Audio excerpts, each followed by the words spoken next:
Labą dieną, gerbiami moksleiviai. Šiandien toliau šnekėsime apie programavimą. Ir mūsų trečia užduotis iš 28 puslapio, kurį mes dabar mokomės. Parodysime.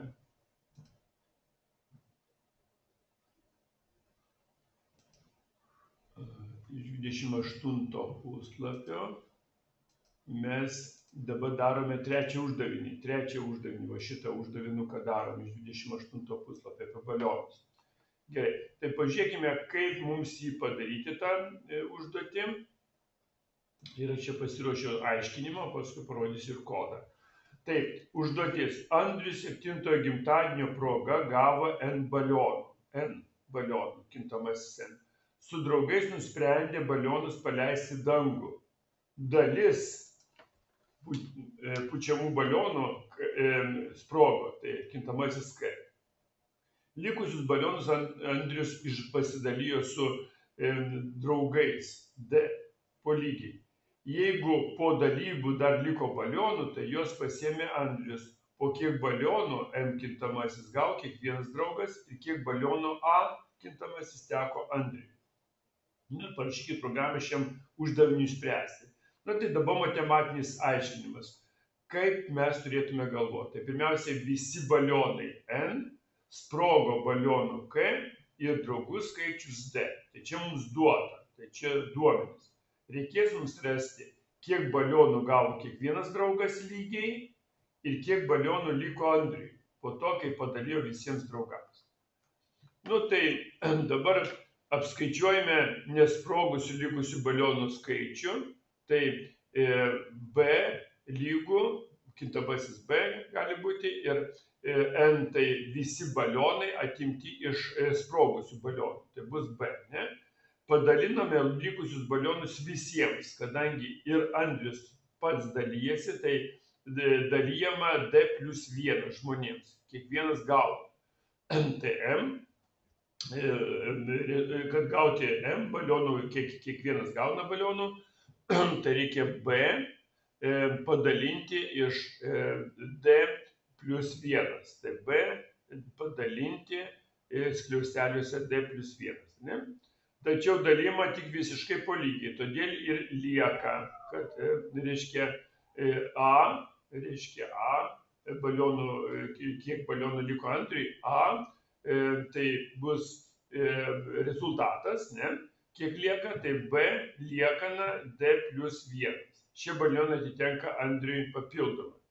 Taigi Andrius gauna A, papildomas kintamasis A lygu M plus A.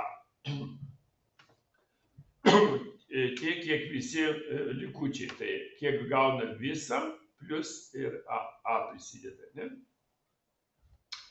Kaip su to įvestu mums, kur čia siūlo vadovėlio autoriai, kad N77, D7 ir K3, kaip tą logišką skaičiavimą daryti. Tai matome, kad balionus reiškia atimti iš sveikų balionų, atimti sprogusius gauna 74.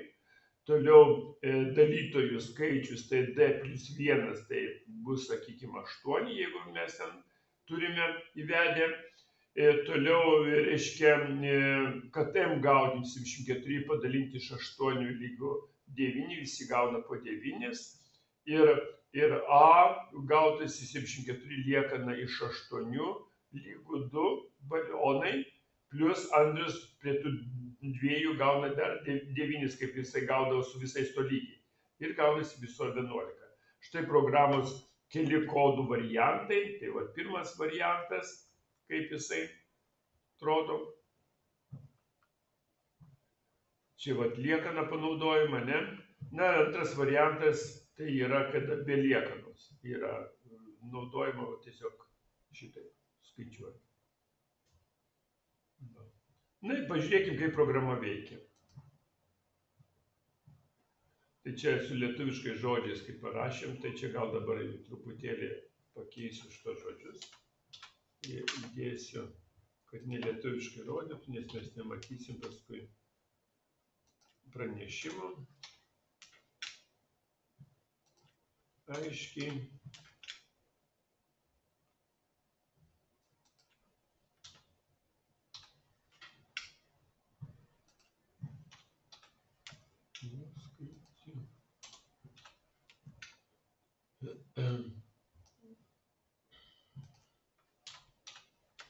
Nu, va, skaičiai. Taip. Ir kiekvienas draugas, Andriui teko, balionų, čia viskas gerai. Tai, va, matot, kokia programa atrodo. Tai kopiliuojam programą F9. Suvedam skaičius. Tai bus, mums autoriai nurodo N yra 77, tarpą dedame. Toliau rašome 7, tai draugai, tarpas ir K sprogė balionai. Enter. Tai matom, kiekvienas draugas gavo po 9 balionus, o Andriui teko 11 balionų. Tai va, tai manau, kad išaiškinau užduotį, spręskite, supraskite šitą užduotį ir iki kitų kartų.